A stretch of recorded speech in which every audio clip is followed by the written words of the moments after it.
მოგესალმებით, საქმის კურსი პირდაპირ ეთერში იწყებს მუშაობას საქმიან ამბებს BMG-ს გუნდთან ერთად ნინო ტავეტაძე წარმოგიდგენთ.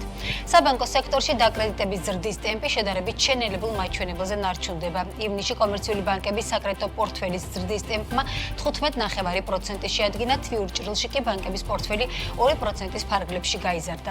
კერძო სექტორის ნაწილი, მათ შორის დეველოპერები ამბობენ, რომ ბანკებს კვლავ გამკაცრებული აქვთ სექტორზე სესხების გაცემა, რაც გარკვეულწილად გამოწვევად რჩება. აღსანიშნავია, რომ 6 თვეში ბანკების მიერ გაცემული ახალი იპოთეკური სესხების რაოდენობა 13%-ით იყო შემცირებული. თავად ეროვნულ ბანკში კი აცხადებენ, რომ 15%-იანი საკრედიტო აქტივობა კვლავაც საკმაოდ ძლიერი ზრდაა და ის ეკონომიკური ზრდის ტემპთან თანხვედრაშია. წელს საკრედიტო აქტივობა იყო ოდნავ უფრო მაღალი, ვიდრე წელს არის იყო 17% მაშინ, თქვა დაუშვათ და ეხლა არის დაახლოებით 15%-თან ახლოს მიმდინარე მაჩვენებელი. ვფიქრობ, რომ ეს სრულად ადეკვატურია ჩვენი ეკონომიკისთვის, შეიძლება გრძელვადიან ტენდენციაზე ოდნავ მაღალიცაა. ამას შეიძლება იცოდეს, რომ ეკონომიკური ზრდის ნორმალიზაცია მიდის, მაშინ ხონდა ნიშნასთან ახლოს ზრდა, ახლა შედარებით დაბალი, თქვა 7%-თან ახლოს თქვა და ეს ნორმალიზაცია შესაძლებელი გავლენას ახდენს დაკრედიტების ტენდენციაზე, თუმცა 15% არის საკმაოდ ძლიერი ზრდა, შეიძლება ჩავთვალოთ ჩვენი ეკონომიკისთვის, ამიტომ ამას არ შეიძლება დავარქვათ შენელება. ეს არის გარკვეული ზრდის ტემპის შემცირება, მაგრამ ეს პორტფელის შენელება ცხადი არ არის. იპოთეკურ სესხებშიც დაახლოებით სტაბილური დინამიკა აქვს, ვერიტყვით, რომ მატერიალურად არის შეცვლილი საკრედიტო აქტივობა იპოთეკურ სესხებში. როგორია დაკრედიტების ტემპი, რა გამოწვევებზე საუბრობენ კერძო სექტორის წარმომადგენლები და როგორია საბანკო სექტორის პოზიცია.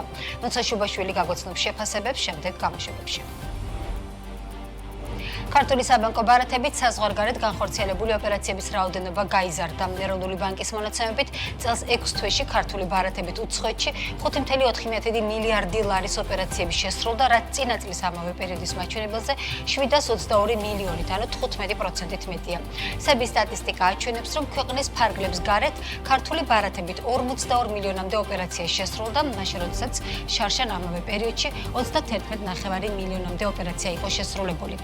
აღსანიშნავია, რომ მთლიანობაში საბანკო ბარათებით 6 თვეში 47 მილიარდი ლარის ღირებულების 603 მილიონზე მეტი ტრანზაქცია განხორციელდა.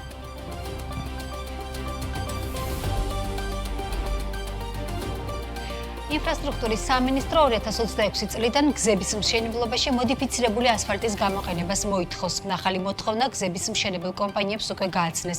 სამინისტროს ინფორმაციით, გზის ხარისხისა და უსაფრთხო გადაადგილების უზრუნველსაყოფად საავტომობილო გზების დეპარტამენტი გეგმავს 2026 წლიდან სახელმწიფო პროექტებში გზის საფარის ზედა ფენისათვის სავალდებულოდ განისაზღვროს მოდიფიცირებული ასფალტ-ბეტონის გამოყენება.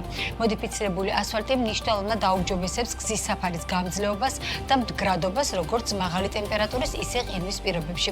ის უკეთ ეწინააღმდება კლიმატურ და მექანიკურ დატვირთვებს, ასევე ამცირებს ბზარების წარმოქმნის რისკს, ზრდის გზის ექსპლუატაციის ვადას და უზრუნველყოფს სატრანსპორტო საშუალებების უკეთ მოქმედებას, რაც მძღოლების უსაფრთხოებასაც უწყობს ხელს.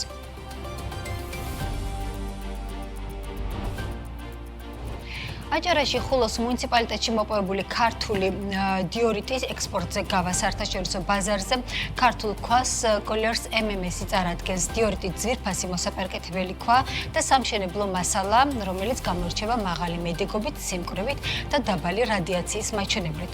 ხულოს მუნიციპალიტეტში მდებარე საბადო დიორიტის წარმოებას კომპანია უჩხუ ახორციელებს. საბადოს საკარიერო და გადამამუშავებელი ინფრასტრუქტურის მოწყობაში კი უკვე 10 მილიონამდე ლარის ინვესტიცია ჩაიდო.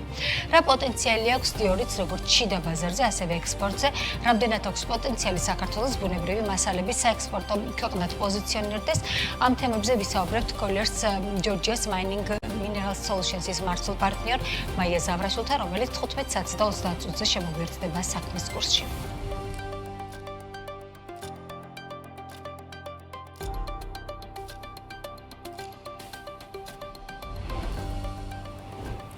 მთავრობა ათობით ღვინოს ვერ ყიდის და 102 მილიონიანი მარაგი 39 მილიონამდე ჩამოაფასა. როგორც მოსავლის მართვის კომპანიის 2024 წლის ფინანსურ ანგარიში წერია, ღირებულების 60%-იანი ვარდნა განპირობებულია იმით, რომ სახელმწიფო კომპანიას ბაზარზე მოთხოვნის ნაკლებობის გამო ღვინის რეალიზება უჭირს. მოსავლის მართვის კომპანია ყოველწლიურად დაახლოებით 40-50 ტონა ჭარბ ყურძენს ყიდულობს და მისგან ღვინო მასალეს და საკონიაკეს სპირტს ამზადებს და ეტაპობრივად აუქციონების გაზრდების გზით ყიდის, თუმცა გაუყიდავ მარაგებზე ფაქტობრივად ჩამოფასება ყოველწლიურად ხორციელდება. 2022 წელს კომპანია 90 მილიონი ლარის მარაგებს აღრიცხავდა, რომლებიც 75%-ზე მეტად, ანუ 68 მილიონი ლარი ჩამოფასდა. 2023 წელს კი კომპანიაში 21 მილიონი ლარის მარაგები იყო აღრიცხული, რომელიც 50%-ზე მეტად, ანუ 11 მილიონი ლარი ჩამოფასდა. 2024 წელს კი კომპანიის მარაგები, რაც რთველის შემდეგ 102 მილიონ ლარამდე იყო გაზრდილი, 62 მილიონი ლარით, ანუ 39 მილიონ ლარამდე შემცირდა. ქონების ეროვნული სააგენტოს ვერბუერდის თანახმად კი 2025 წლის იანვარ-ივლისში მოსავლის მართვის კომპანიამ ჩამოფასებული აქტივების გაყიდვა გააფართოვა და დაბალფასად აუქციონებზე მთლიანობაში 25 მილიონი ლარის ღვინო და სპირტი გაყიდა.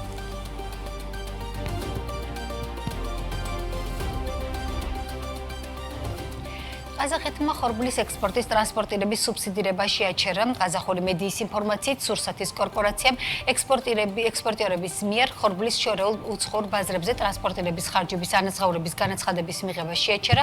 გადაწყვეტილება სახელმწიფო ოპერატორისთვის გამოყოფილი თანხის ლიმიტის ამოწურვა. კორპორაცია აცხადებს, რომ 24 ივლისის მონაცემებით 409,600 ტონა ხორბლის საზღვარგარეთ ტრანსპორტირების კომპენსაციის სახით მარცვლეულის გადამზიდავებისათვის ანგარიშზე 9.1 მილიარდი ტენგე გადარიცხა. ექსპორტის სუბსიდირებისთვის განკუთვნილი თანხიდან ყველაზე დიდი წილი აზერბაიჯანის მიმართულებაზე მიემართა, რომელსაც მოყვება ბალტიისპირეთის ქვეყნებში ტრანსპორტირების სუბსიდია და ასევე შავი და ბალტიის ზღვების გავლით სატრანზიტო მარშრუტების თანადაფინანსება. ამჟამად კორპორაციას განაცხადები 1.2 მილიონ ტონა მარცვლეულის ტრანსპორტირების თანადაფინანსებაზე აქვს მიღებული. კომპანია აცხადებს, რომ განაცხადების გადახდა განხორციელდება რესპუბლიკური ბიუჯეტიდან შემდეგი ტრანშის მიღებით. თანავე ლიმიტის მიღწევის შემდეგ წარმოდგენილი განაცხადები განეხილება მხოლოდ იმ შემთხვევაში, თუ კი დაფინანსების მოცულობა დამატებით გაიზრდება მარცვლეულის მწარმოებლებისა და ექსპორტიორებისათვის სახელმწიფო მხარდაჭერის მოქმედი მექანიზმის ფარგლებში.